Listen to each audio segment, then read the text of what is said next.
mabubulgar lahat kapag humarap na sa impeachment trial si Vice President Sara Duterte at binuksan na ang article of impeachment o complaint against Vice President.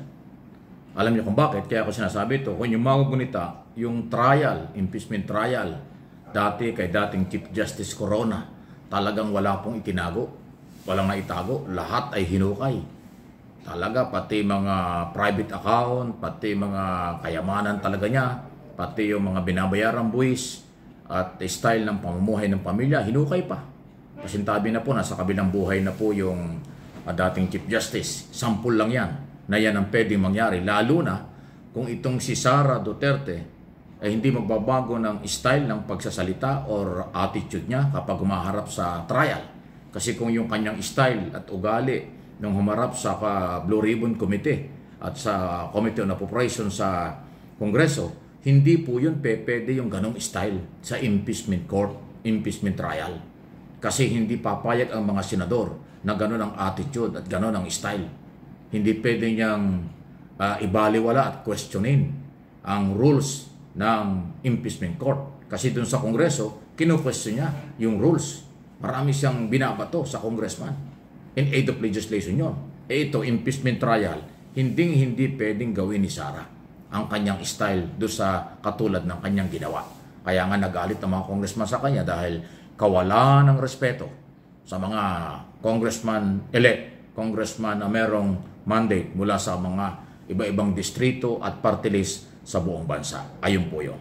Dahil dyan, kaya ako binabanggit na hindi pwede yun at maaaring umabot doon, magkapikunan kasi mga bank account ng mga Duterte, lalo na si Sara Duterte, ay tiyak po na yan ay bubusisiin. At ang isa sa mga magiging witness dyan ay si dating Senador Trillanes.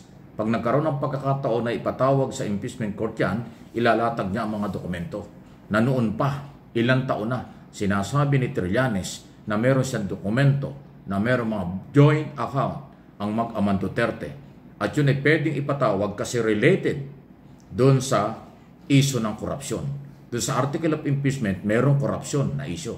At yung perang confidential at intelligence fund na hindi malinaw kung saan napunta, kaya pasok yung paghukay, pagsilip doon sa mga bank account.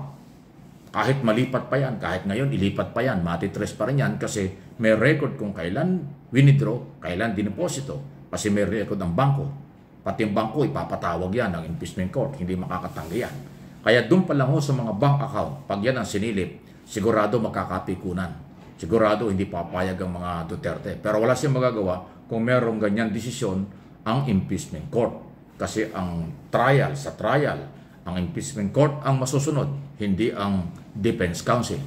Pag yan ay motion or ipinost ng prosecutor, walang magagawa ang defense counsel dyan. Kasi related sa graft in corruption umano ang mga bank record kung talagang merong mga kaduda-duda na mga transaksyon. Maliban dun sa corruption, meron pang issue dyan na di umano ill-gotten wealth o illegal na kayamanan. At ito na nga yung tinutukoy dyan. So, naku, kaabang-abang talaga. Any comment, reaction? Sige lang po. Please like and share pa rin ng video natin. At dahil dyan, balita ko may mga banta na rally ang mga DDS o mga taga-suporta nila. Hindi po yan ang tugon.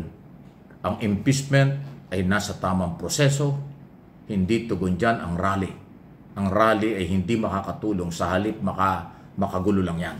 Pero ganun pa man, karapatan nila yan, pero nasa sa dapat tamang lugar. Hindi mo po pwersa sa rally ang impeachment. Kung ano ang ebidensya at ano ang dapat i-trial, gagawin yan. Hindi papayag ang Senado na sila'y maistorbo ng mga rally kung meron man.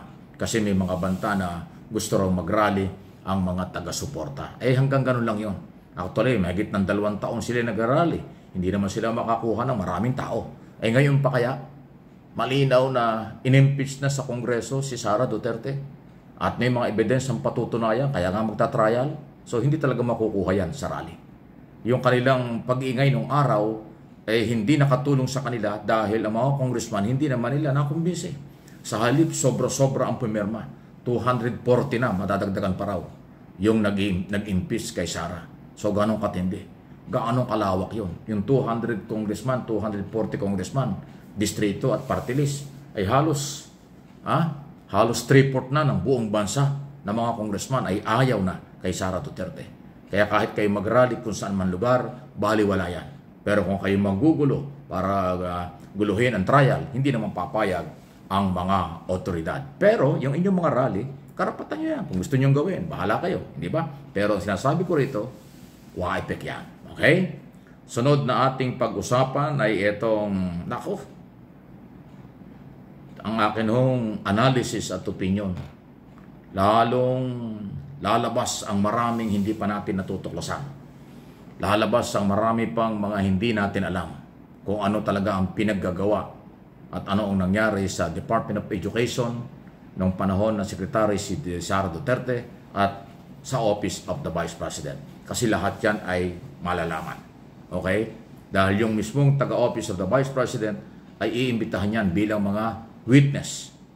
Yung mga dating Undersecretary, Assistant Secretary at mga natanggal sa Department of Education, iimbitahan yon bilang mga witness.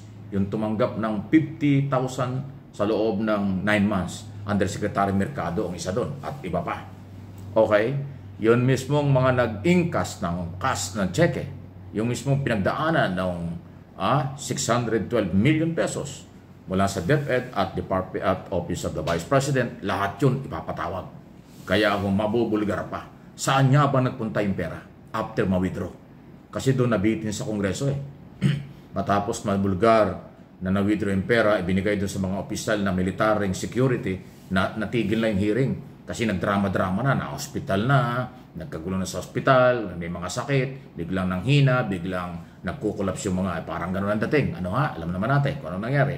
Pero sa trial, hindi makukuha sa drama yan. Pag nagdrama sila, lalong kalabuso. Kasi sa trial, hindi pwede ang drama. Na may sakit, kailangan magpa-hospital. Hindi. Pag pinatawag ka sa impeachment court at trial bilang mga testigo, hindi kayo makatanggi. At hindi rin kayo makapagdi-deny. Kasi base sa dokumento, sino nag-withdraw, saan din nila ang pera, saan ginamit ang pera. Kaya mapipilitan nilang ilabas. Sino si Mary Grace Piatos? Sino si Willie, si Kokoy Villamin? At sino pa yung more or less 4,000 na nakatanggap ng pera at acknowledgement receipt lang ang ibinigay ayon sa Commission on Audit. Pati taga-COA, maghanda kayo. Siguradong ipapatawag din po kayo. Kasi kung ano ang nasimulan na hindi natapos ng mga investigasyon sa Kongreso tungkol sa budget, ito sisimulan at tatapusin kapag nagkaroon ng trial. Kasi ito ay trial na. Wala nang drama dito. Walang peke rito. Lahat dokumento ang pagbabasihan. Dahil ang pera ay dokumentado kung saan ginamit, yun ang wala. Yun ang problema. Okay? Huwag kayong magagalit sa akin. At least, tinatalaki ko rito mga pwedeng mangyari. Pwede niyong aralin ng mga defense counsel kung ano dapat niyong gawin.